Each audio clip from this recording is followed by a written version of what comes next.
Hey, so this is exciting. Hi, here I am. I'm home. Being home is nice. I was in Iowa, like you do. I was on the eastern side of Iowa, working with an amazing doctor, Dr. Mona. I wonder if she has notorious fame outside of Iowa as she does within Iowa.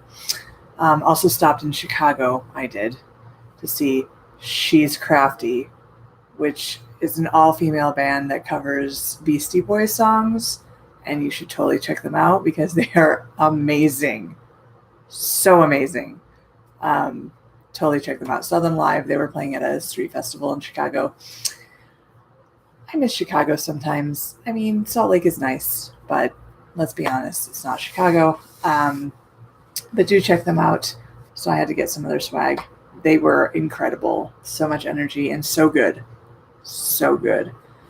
So I was in Iowa working with this doctor.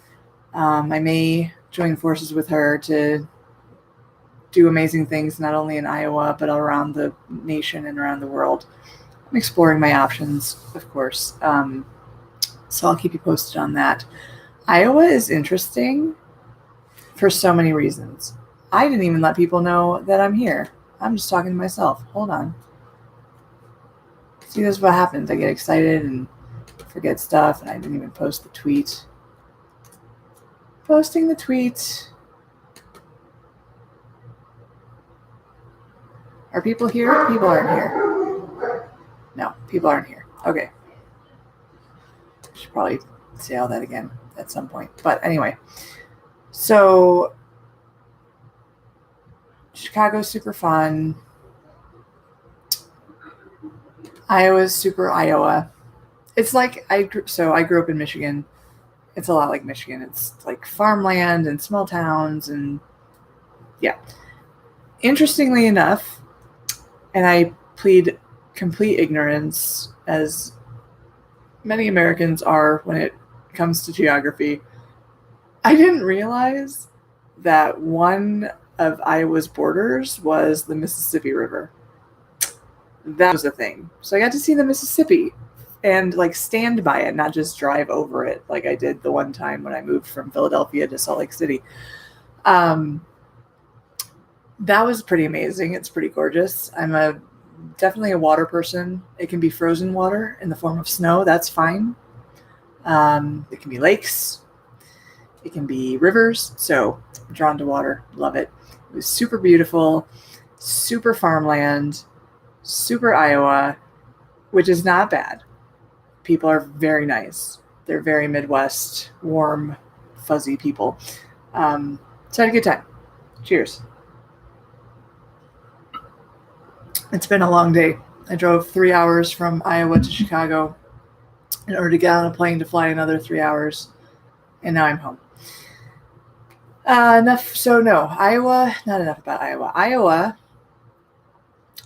there's a lot of need for healthcare that is evidence-based, I think, and that's part of what Dr. Mona provides. And so I could go there and help provide that, which is, of course, appealing. There is a hospital that is a Catholic hospital, much like 49% of our hospitals in this country are Catholic hospitals. So I couldn't do, any sort of birth control or sterilization procedures, even if it meant saving the woman's life in her next pregnancy. Couldn't do that at that hospital, which is one of the only hospitals in a 45-minute radius. So that's interesting. I would have a hard time dealing with that, I can safely say. It astounds me, the whole Catholic hospitals won't do any form of contraception, be it sterilization, birth control pills, whatever, okay?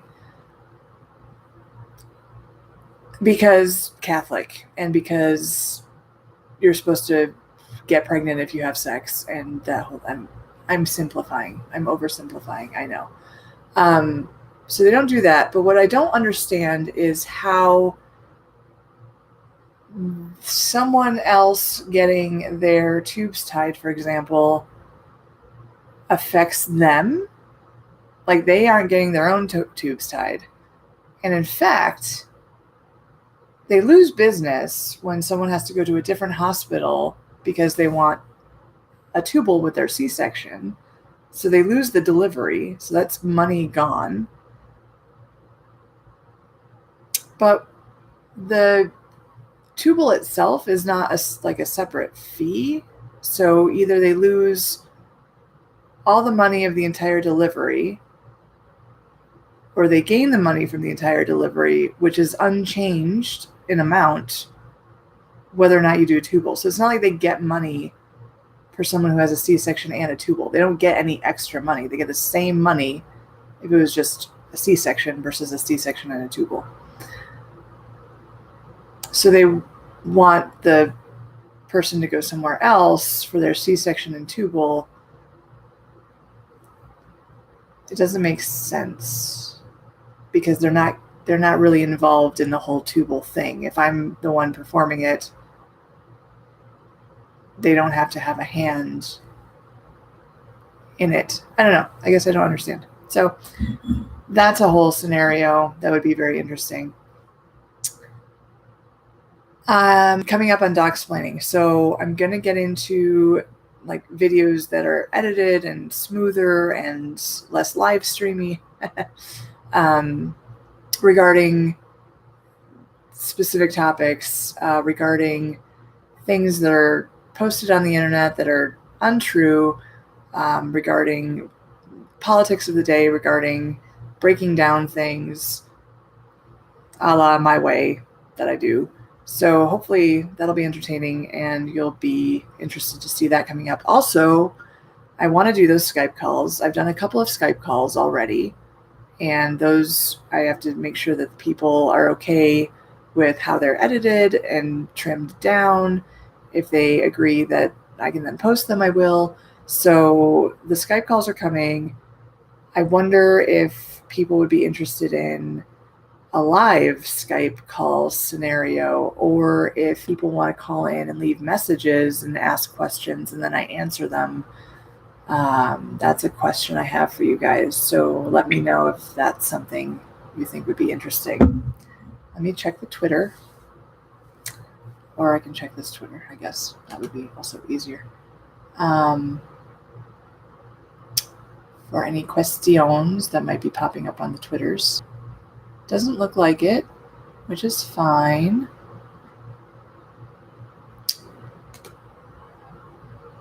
Okay, good. So those things are coming up, and if there are specific topics, specific subjects that like you'd like to see a 101 about, like baking cupcakes 101. No, you don't. There's other channels for that. You don't want to see me baking cupcakes. Let me know. Leave comments, subscribe, send me messages on Twitter, whatever. I read the comments on the YouTube here somewhere. So that would be great. And I try to respond to all of them. So please let me know. I am going to address briefly the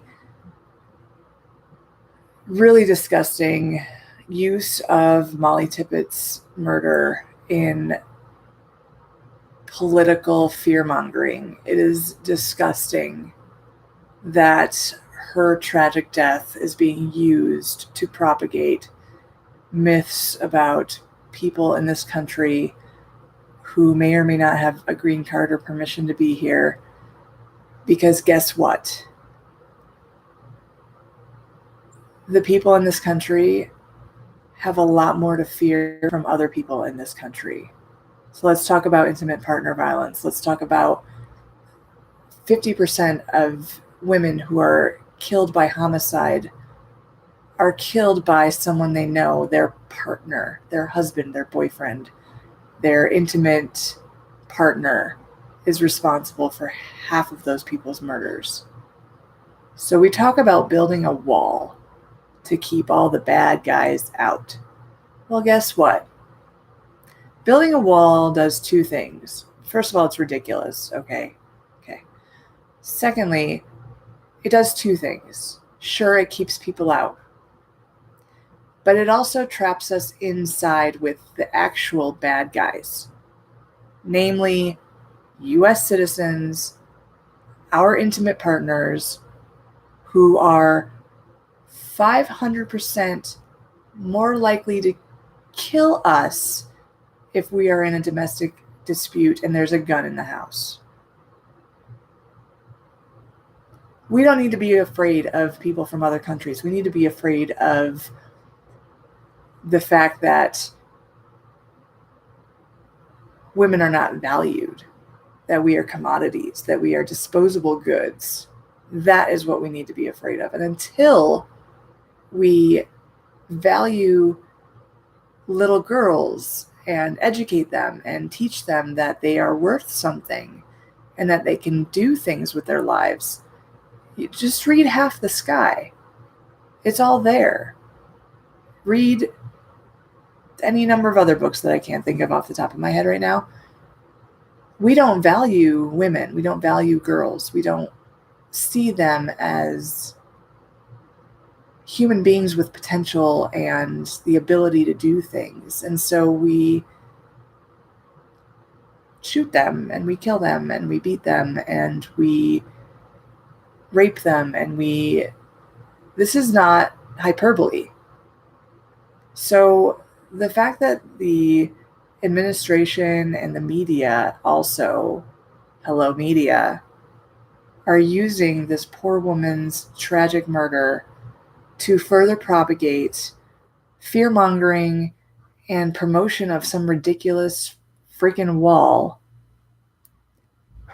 is astoundingly gross and inhumane and disgusting to an indescribable level, because we will trap ourselves inside with the real criminals, U.S. citizens. And when it comes to women, the people we know, we are more likely to be harmed by the people we know. There's no stranger creeping in the bushes waiting to jump out and hurt us. It's the people we know. So that information came from an organization called nomore.org. It's great. Check them out, nomore.org. They have a lot of interesting and informative facts on their website and how you can get involved and help stop intimate partner violence, educate yourself, educate others, know and feel more comfortable about educating others about intimate partner violence. We need to talk about it, because until we talk about it, it won't go away. If we keep hiding and oh, that's behind closed doors and we don't talk about that, it'll keep going and it'll get worse.